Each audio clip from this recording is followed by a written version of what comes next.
आज हम has have had के यूज़ के साथ नेगेटिव सेंटेंसेस बनाने सीखेंगे। आज हम इसमें नॉट का यूज़ भी सीखेंगे और नो का यूज़ भी सीखेंगे। नेगेटिव सेंटेंस में कैसे खाली नो का यूज़ करते हैं और नॉट का यूज़ हमने तुमको बताया हुआ है।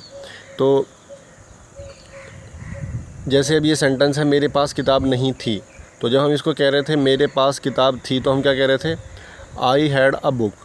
और अगर हमें बोलना हो मेरे पास किताब नहीं थी, तो हैड हैज़ हैव के बाद में नॉट लग जाएगा, जैसे इज़ एम आर के बाद में नॉट लग रहा था, अगर आपने ध्यान से पढ़ा हो पीछे। इसी तरह बिल्कुल यहाँ होगा। तो मेरे पास किताब नहीं थी, आई हैड नॉट अ बुक। ठीक है।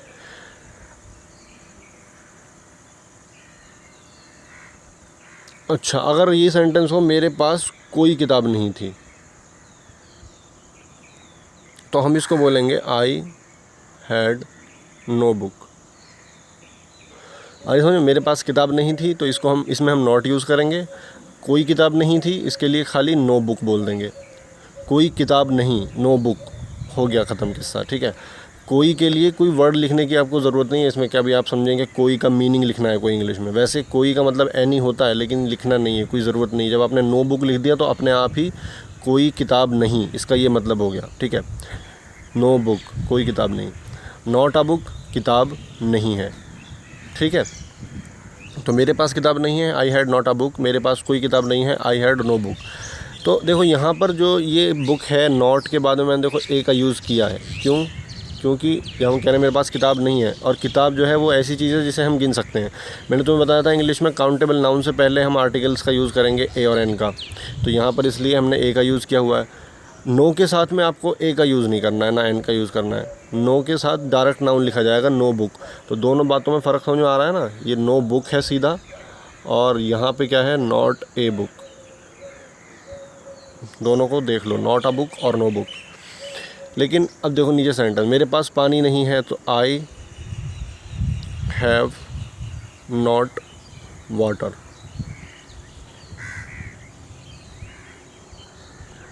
अब वाटर से पहले ए नहीं लगाया मैंने। क्यों नहीं लगाया वो आपको पता ही होगा, क्योंकि पानी गिना नहीं जा सकता, ये अनकाउंटेबल चीज़ है, जिसको गिन नहीं सकते उसके पहले हम ए एन लगाएंगे ही नहीं। तो आई हैव नॉट वाटर, मेरे पास पानी नहीं है। और अब पानी को तो ये नहीं कह सकते ना कि मेरे पास कोई पानी नहीं है। पानी को ऐसे बोल सकते हैं, मेरे पास बिल्कुल भी पानी नहीं है। ठीक है। तो अगर हम इस सेंटेंस को ऐसे बोलें कि मेरे पास बिल्कुल भी पानी नहीं है, तो हम इसको क्या बोलेंगे इंग्लिश में, I have no water.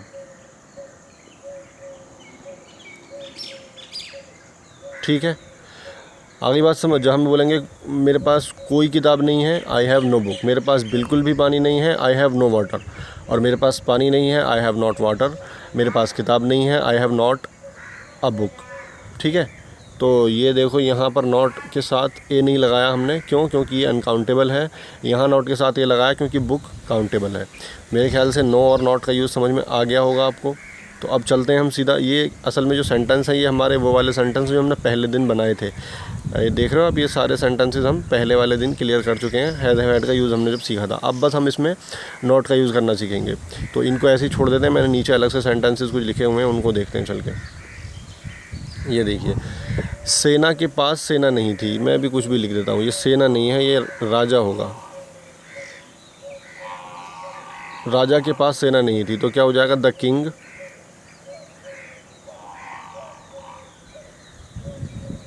Had not an army. ठीक है। और अगर हम बोलें राजा के पास कोई सेना नहीं थी, यहाँ अगर हम कोई का यूज़ करें, तो मैं क्या कहूँगा इसे, खाली the king had know army. ऐसे ही हमारे पास टाइम नहीं है, हमारे पास यानी वी हैव नॉट टाइम। ठीक है। और अगर हमारे पास बिल्कुल भी टाइम नहीं है, या हमारे पास कोई टाइम ही नहीं है, तो हम क्या बोलेंगे, आई हैव नो टाइम। ठीक है। मेरे पास बिल्कुल टाइम नहीं है।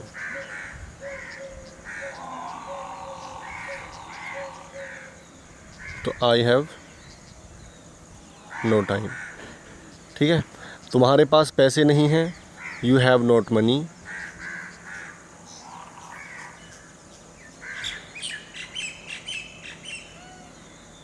ठीक है, और तुम्हारे पास बिल्कुल भी पैसे नहीं है, यू हैव नो मनी, ठीक है।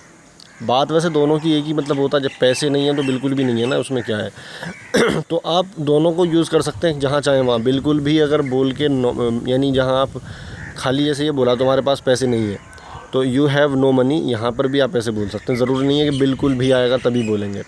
मैं बस एक वर्ड टू वर्ड मीनिंग आपको थोड़ा समझाना चाह रहा था कि नो का और नॉट का क्या फ़र्क होता है। नो का मीनिंग में बिल्कुल ऐसे आया था जैसे हम हिंदी में बोलते हैं मेरे पास तो बिल्कुल भी टाइम नहीं, आई हैव नो टाइम, और मेरे पास टाइम नहीं है। तो जब आप कह रहे हैं मेरे पास टाइम नहीं है, तो जब भी तो आपके पास टाइम नहीं है, और जब कह रहे हैं बिल्कुल भी टाइम नहीं, जब भी टाइम नहीं, बात तो एक है, लेकिन बोलने का एक अंदाज़ होता है। इसीलिए इसी तरह इंग्लिश में है, नो का जब आप यूज़ करते हैं तो उसमें आप ज़ोर दे रहे होते हैं उस बात पर कि मेरे पास बिल्कुल भी नहीं है, ठीक है। बाकी दो आप बोल कुछ भी सकते हैं, नॉट भी बोल सकते हैं, नो भी बोल सकते हैं। यहाँ पर वहाँ नहीं बोलना, इस एम आर के साथ नो नहीं लगेगा, वहाँ नॉट ही लगेगा, ठीक है। लग जाएगा नो भी, जैसे आप कहें कि मैं कोई एक्सपर्ट नहीं हूँ, आई एम नो एक्सपर्ट, ऐसे भी बोल सकते हैं। खैर ये फिर आगे लंबी बहस हो जाएगी। आपको मेरे ख्याल से बात समझ में आ गई है मैं क्या कहना चाह रहा हूँ। बिल्कुल भी या कोई भी इस तरह की जब बात बोलते हैं मना करने में कि मैं बिल्कुल भी अच्छा नहीं हूँ, आई एम नो गुड, ऐसे बोल सकते हैं। मैं अच्छा नहीं हूँ, आई एम नॉट गुड। आ रही है बात समझ? बस वही वाला फ़र्क है। मैं जल्दी जल्दी से सेंटेंसेस बना लेता हूँ ताकि वीडियो ज़्यादा लंबी ना हो। उसे बुखार नहीं है तो हम क्या कह सकते हैं, ही हैज़ नो फीवर, यानी उसे बिल्कुल भी बुखार नहीं है, ठीक है। और उसे बुखार नहीं है इसका मतलब ही हैज़ नॉट फीवर। मुझे सर्दी नहीं थी, आई हैड नॉट अ कोल्ड। ये मैंने सब तुम्हें बता दिए, चार तरह के सेंटेंस कराए हैं। अब उनको मैंने मिक्स कर दिया सबको एक जगह। बस अब मुझे नॉट का यूज़ सिखाना है। हमारी छुट्टी नहीं है, यानी we have not holiday, we have not a holiday, ठीक है। ऐसे ही उस खिड़की में शीशा नहीं है। उस खिड़की यानी वो खिड़की दूर होगी ना खिड़की, जब भी तो कह रहे हैं उस खिड़की। अगर पास होती तो कहते हैं इस खिड़की। तो उस खिड़की की बात कर रहे हैं हम, यानी that window, that window has not a glass, ठीक है। और हम कहें कि उस खिड़की में कोई शीशा नहीं है तो that window has no glass, ठीक है। हमारी कोई छुट्टी नहीं है तो we have no holiday. Not a holiday की जगह फिर क्या बोलेंगे हम, नो हॉलीडे। तुम्हें हक नहीं है, यू हैव नो राइट, ठीक है। यू हैव नो राइट, यानी तुम्हें कोई हक नहीं है, इसका असल में मतलब ये है। लेकिन हम बोल सकते हैं कोई दिक्कत नहीं है, तुम्हें हक नहीं है, यू हैव नो राइट। और हम इसे ये भी कह सकते हैं, यू हैव नॉट राइट, ठीक है। मेरे सर पर बाल नहीं है, यानी मेरा सर, my head, my head no hair, ठीक है।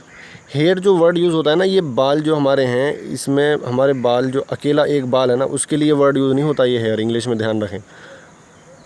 हेयर का मतलब होता है जो सारे सिर पे सारे बाल है ना, उसके लिए बस एक वर्ड यूज़ होता है, हेयर। हेयर्स नहीं बोलते उसको। हेयर का मतलब होता है सारे सिर के बाल, उसमें ही सब हेयर आ जाते हैं, ठीक है। तो आई हैड नो हेयर या I had not hair. Not a hair नहीं बोलना, ये ध्यान रखना। अच्छा, तुम्हारे कुत्ते की पूंछ नहीं है, योर डॉग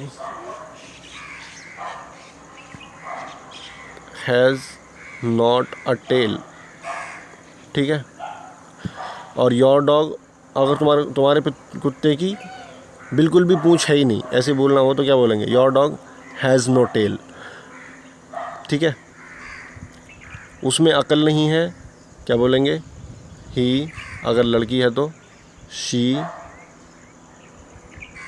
हैज़ नॉट, अकल को क्या बोलते हैं, कुछ भी कहते हैं। She has not mind, she has not brain, she has not wisdom. चलो विजडम ही बोल, माइंड बोल देते हैं, चलो।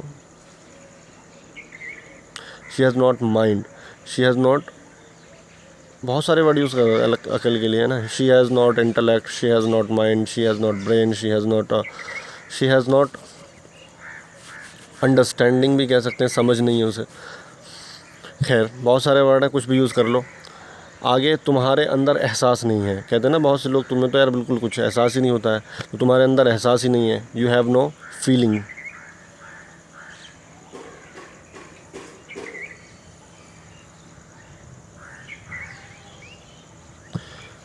ठीक है, और अगर आप नॉट लगाएं तो नॉट भी लगा सकते हैं, you have not feeling. You have not के साथ फीलिंग्स भी आप कह सकते हैं, एहसास, फीलिंग्स बहुत तरह की होती है ना, तो नॉट के साथ तो आप फीलिंग्स बोल सकते हैं। लेकिन अगर आप बोलेंगे नो, तो नो के साथ आपको सिंगुलर ही यूज़ करना होगा हमेशा, कोई फीलिंग्स नहीं बोलनी, क्योंकि कोई फीलिंग इसका मतलब होगा कोई फीलिंग नहीं है। ठीक है ना, यू हैव नो फीलिंग।